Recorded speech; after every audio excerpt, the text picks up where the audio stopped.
பாரதி, உனக்கு ஒண்ணும் இல்ல, உனக்கு ஒண்ணும் ஆகலையே. இனிமே உன்னை யாரும் தொட விட மாட்டேன். நான் வந்துட்டல, உனக்கு ஒண்ணும் இல்ல. நம்ம வீட்டுக்கு போலாம். நீ இல்லாம நான் ரொம்ப கஷ்டப்பட்டேன் தெரியுமா? நீ இப்ப கிடைச்சிட்டல, இனிமே எனக்கு எந்த கவலையும் இல்ல.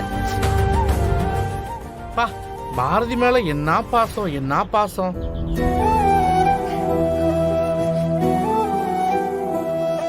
ஐயா, இது என்னடா உலக நடிப்பா இருக்கு?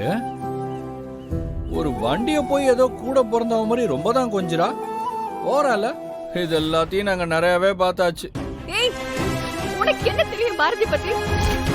பசின்னு போய் யார் முன்னாடியாவது கை நீட்டி நின்னாலும் ஒரு வேளை சாப்பாடு போடுறவங்கள தெய்வமா பாக்குற ஊர் இது. என் குடும்பம் 3 வேளை வயிறார சாப்பிடுதுன்னா அதுக்கு காரணம் என் பாரதி தான். அது ஸ்கூட்டி இல்ல, என் குடும்பத்துல ஒருத்தி.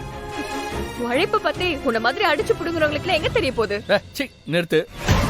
அம்மா நொய்யு நொய்யு போனா போந்தா அந்த வண்டியை கொடுக்குறேன். இந்த வாய் இருக்கு பாரு, வாய். இதுக்காகத்தான் நீ இங்க உட்காந்து கதறிக்கிட்டு இருக்க. மறுபடியும் இந்த மாதிரி பேசிக்கிட்டு இருந்த ஒண்ணுன்னு கூட பார்க்க மாட்டேன். இதுதான் உனக்கு கடைசி.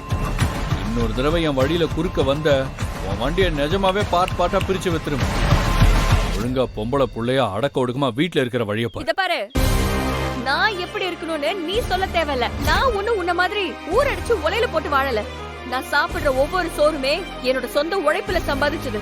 அதனால உன்னோட இந்த உருட்டல் மரட்டெல்லாம் வேற யார்கிட்டயாவது வச்சுக்க. நான் இப்பவும் உன்கிட்ட மரியாதையா பேசுறேன்னா அதுக்கு ஒரே ஒரு காரணம் தான்.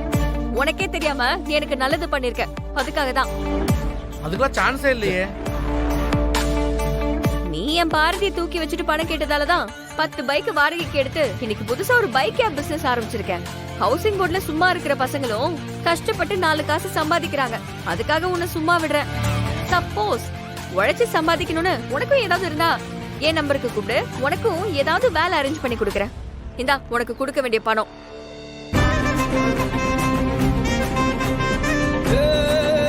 பாய்க்கா.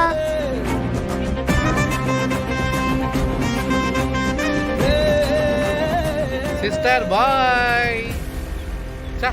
மாப்பிள்ள, நான் தான் சொன்னேன்லடா, கரெக்டா வந்துருச்சு பாத்தியா? ஆனா இந்த படம் சாதாரண ஆள் கிடையாதுடா. கண்ணு ஒரு பவர் தெரியுதுடா, ஒரு பவர். ஃபியூச்சர்ல பெரிய ஆளா வருவா. முறைக்காத மாப்பிள்ள, உள்ளதுதானே சொல்லிக்கிட்டு இருக்கேன். பேசாம நம்ம செட்ட சும்மா இருக்க வேண்டியலாம். அந்த பிள்ளைக்கு வாடகை விட்டுட்டு கொஞ்சம் துட்டு பார்க்கலாம் நினைக்கிறேன். என்ன சொல்ற? கொஞ்சம் கூட அடங்கவே மாட்டேங்கிறாளே. மறுபடியும் அதுலயா வச்சு செய்யறேன் விட. செய் மாப்பிள்ள.